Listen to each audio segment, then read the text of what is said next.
আপনি কোয়েল পাখির খামার করবেন কিন্তু খাবার ব্যবস্থাপনা সম্পর্কে ভালো ধারণা রাখবেন না, তাহলে কিন্তু আপনি লস খাবেন।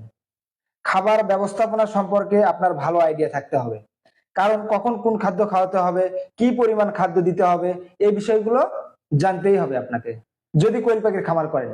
কোয়েল পাখি একদিন বয়সের বাচ্চা থেকে ডিম পাড়া পর্যন্ত কি ফিড খাওয়াতে হয় আমি আমার খামারের যেভাবে খাদ্য খাওয়াই এটা শুধু শেয়ার করব আপনাদের সাথে।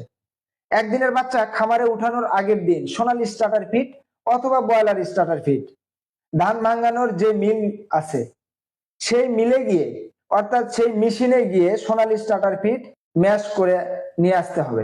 সেই ম্যাশ করা ফিড ছোট বাচ্চাগুলোকে 10 থেকে 12 দিন পর্যন্ত খাবার দিতে হবে। বোর্ডিং থেকে ছেড়ে দিলে অর্থাৎ 10 থেকে 12 দিন পর বোর্ডিং থেকে যখন ছেড়ে দেবেন তখন থেকে ডিম আসা পর্যন্ত শুধু খালি স্টার্টার ফিডই আপনাকে দিতে হবে। যেমন ধরেন 10 থেকে 12 দিন পর যদি আপনি বোর্ডিং থেকে বাচ্চাটা ছেড়ে দেন, সেক্ষেত্রে 50% দানাদার খাদ্য অর্থাৎ স্টার্টার ফিড আর 50% ম্যাশ করা ফিড, এই দুটা খাদ্য একসাথে মিশিয়ে দিতে হবে। দিলে পারে কি হবে, 4-5 দিন পর্যন্ত এরা খাওয়ার একটা অভ্যাস গড়ে উঠবে।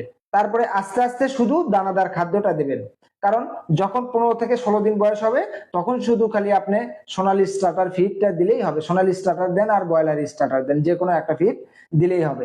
এই মানে এই স্টার্টার ফিডটা কতদিন পর্যন্ত চালাবেন, এটা হলো সবচেয়ে বড় একটা সমস্যায় পড়ি আমরা নতুন যারা খামারি আছি।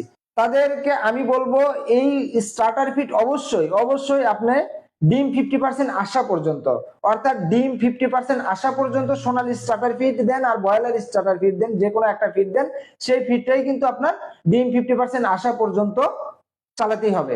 যেমন ধরুন আপনি যদি 1000 পাখি থাকে, 1000 মহিলা পাখি থাকে আপনার খামারে, সেক্ষেত্রে যখন দেখবেন 500 ডিম আপনি পাইছেন অথবা 400 ডিম আপনি পাইছেন, তখন যে লেয়ার খাদ্য এবং স্টার্টার খাদ্য 8 থেকে 10 দিন পর্যন্ত মিশিয়ে খাওয়াতে হবে। অর্থাৎ প্রথম দিন আপনি কি করবেন, 70% দেবেন স্টার্টার ফিড, 30% দেবেন লেয়ার ফিড। তারপরের দিনে যে হয়তো দেখা যাচ্ছে 60% দেবেন স্টার্টার ফিড, 40% দেবেন লেয়ার ফিড। আবার তারপরের দিন যে দেখা যাবে আপনি 50% দিচ্ছেন লেয়ার ফিড, 50% স্টার্টার ফিড। এইভাবে চলতে চলতে দেখা যাবে আপনার করতে হবে, সেটা হলো 75% লেয়ার ফিড এবং 25% স্টার্টার ফিড।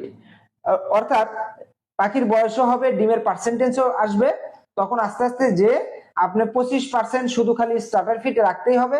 কারণ হলো সেক্ষেত্রে আপনার পাখির গ্রোথটা ভালো থাকবে, খাবারটা ভালো খাবে এবং 30%